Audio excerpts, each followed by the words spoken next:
Hi, and welcome back to another Wellness Wednesday here at Spine and Rehab Specialists. I'm Earl Hayden, one of the physical therapists, and joined again by Chris McMillen. And we're continuing with our whole post-operation series. Last week we went over posterior hip replacements. So this week we're going to go over anterior total hip replacements. There is a little bit of difference in the exercise selection and some of the precautions we have to do, but it should be pretty straightforward. So I'm going to show you 5 different exercises you can do if you just had that surgery.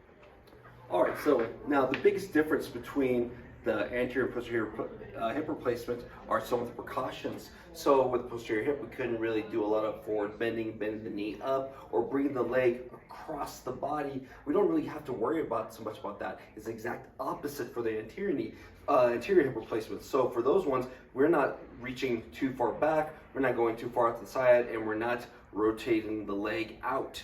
So we can do fun exercises like this. We're going to start with seated hip flexion.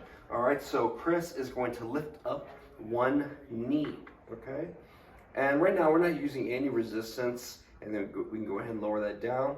And you can just start with low repetitions, maybe 8, maybe up to like 15 repetitions. As it becomes very easy, you want to do longer holds. You want to start building up the endurance of all these muscles right here where you had the surgery.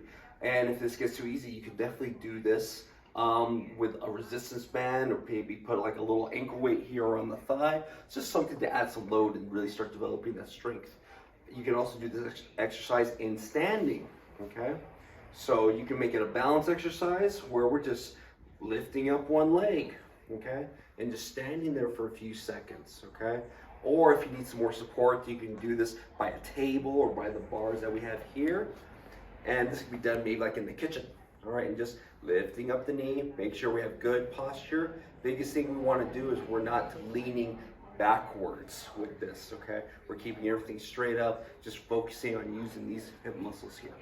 Next exercise we're going to do is still trying to build up the whole front of this leg, is a long arc quad, or just simple knee extension. So here, Chris is just going to straighten out his leg. And we can do that for repetitions, again, 10, 15 reps, or if you want to, if it's getting really easy, you do longer holds, maybe 5-10 second holds, and add some load, of course. 2 or 3 sets of this should be fine. And the main thing is, yeah, you want everything to feel comfortable. It shouldn't be irritating the site where you had the surgery. So next exercise we're going to show is a straight leg raise, and we showed this before, but for some folks after the surgery, this exercise can be uncomfortable. So that's what we start off with, that hip flexion in seated or even standing, and that longer quad. So the straight leg raise, of course, you're straightening the leg, tightening that knee muscle, and then lifting up the leg. Now you're going to let discomfort be your guide. You don't have to go up too high. You can pretty much stop that leg right when it's parallel with the thigh. And if that's too hard, just don't go up as high. Main thing we're looking for is the leg stays nice and straight, and you're really engaging all these muscles here, okay? So remember, before you lift up the leg, you're going to lock it, you're going to lift it, then you're going to love it, okay? People maybe get 2 out of 3 of those, but anyway, we work with it. So again, maybe like 8 to 15 repetitions should be good, 2 or 3 sets. Once it gets too easy, you can do longer holds, 5 to 10 seconds, or add some load. So now next exercise we're gonna show you are chair squats. So last week we had a little difference with this one because we had to protect the surgical side, where we couldn't really bend forward. We had to have one leg out, and we're really shifting off to the non-injured side. But for this surgery, we don't have to worry about that. You can just do normal sit to stands like regular. So feet are even. We want to set at the end of the table or the chair, and then we want to get a good forward lean, and then we stand up. And that's the biggest thing with this. We have to get the head over the toes. You really get that forward lean. And it's the same thing when you're sitting down. If you straighten up too early, you're not going to be able to stand up, okay? Or even try. Here we go. Chris, try standing up without leaning forward. Let's see what happens. Drama happens, okay? Now, if Chris wasn't a young, spry man, I would not have him try to do that. But if you just had the surgery, things are weak, you probably won't be able to stand up at all, or you'll fall, and that's just, you don't need that, okay? So get the head forward. That will really save you a lot of headaches down the line. Anywhere between 2 to 5 sets of this, 8 to 15 repetitions should be good. So the last exercise we're going to show is a modified bridge. Now, because of the surgery, I'm not worried about really locking out those hips. So again, we have the feet about shoulder width apart.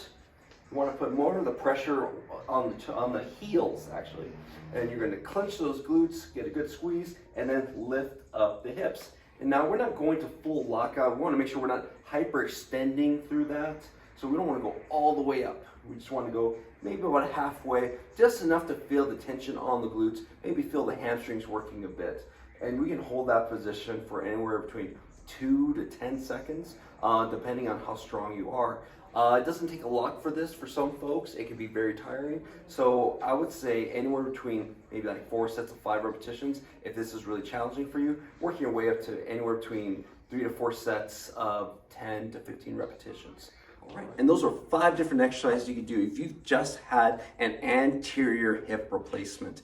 And make sure to join us tomorrow for our Thirsty for Knowledge Thursdays, where our other therapists, Harry and Anthony, are going to go over this surgery in more detail, what it is, how, all the different precautions we have to take, and more about how we can help you with those type of procedures here at Spine and Rehab Specialists.